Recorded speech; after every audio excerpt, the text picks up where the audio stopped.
Okay, Gary, yourself and Alan, you've been working hard behind the scenes, finally made a breakthrough. 2 signings today. How pleased are you to have signed Martin and Chris? Yeah, over the moon, Martin. A lot of hard work's gone into it, as I'm sure we all know, particularly from Alan as well. It's always nice to get the first sign on board. Martin first, and then obviously Chris. I've been talking to them for quite a while, so it's always difficult to get them over the line and entice them down here. But I think when they've come down, they've had a look at the setup, and I think they're delighted to be on board, to be honest. Obviously, it's been disappointing to see a couple of players leave the last couple of days, but we've replaced them with like top draw quality players that have seasoned Northern League players. That's right.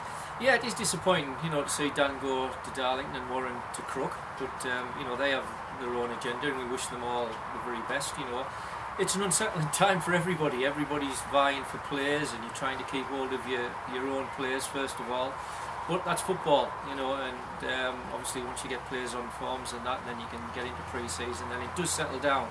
But June's a hard time for me and Alan. There's a lot of work to be done, and we're out most nights, the phone never stops. But that's football, that's pre-season. I'm sure every other Northern League manager's in exactly the same boat. I think a lot of supporters do get a little bit frustrated, a little bit anxious that when it's very quiet and it doesn't appear that anything's been done, but actually a lot of hard work's going on behind the scenes.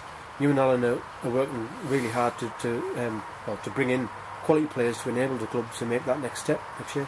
Yeah, that's true. It appears that everything's quiet in the background, but there's obviously work getting done behind there. And obviously it's not till the player actually signs and you put it out into the media that the supporters know about it.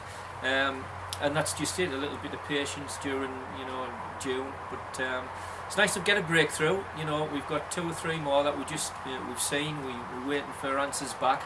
And it's a little bit nervy until they actually give you the go-ahead and they actually sign for the club. But fingers crossed, we'll be bringing some more in pretty soon. What do you hope and what do you expect Martin and Chris to bring to the squad? Well, obviously, Chris has got great pace and has scored 16, 17 goals for Jarrett. So we hope he'll chip in a little bit more with our goal ratio. Martin, we've been a little bit short in midfield for goals, and again, hopefully Martin with his experience will bring in increase the goals ratio again. How pleasing is it as well to see to hear the players talk so enthusiastically about coming to Waitley, because we've just interviewed them there. They both seem really excited, even though we're a few months away yet from the start of the season. Both really excited to be here. That's right, that's important. Me and Alan only go for players who want to be here. We don't want to go for anybody who wants to come for other reasons. They want to be here for the right reasons. And I think as soon as they come down and they have a look at the place, particularly Martin, they had never been to the ground, then it's exciting times for them. We've got some good pre-season friendlies, and I know they can't wait to get started. So fingers crossed, it'll be great.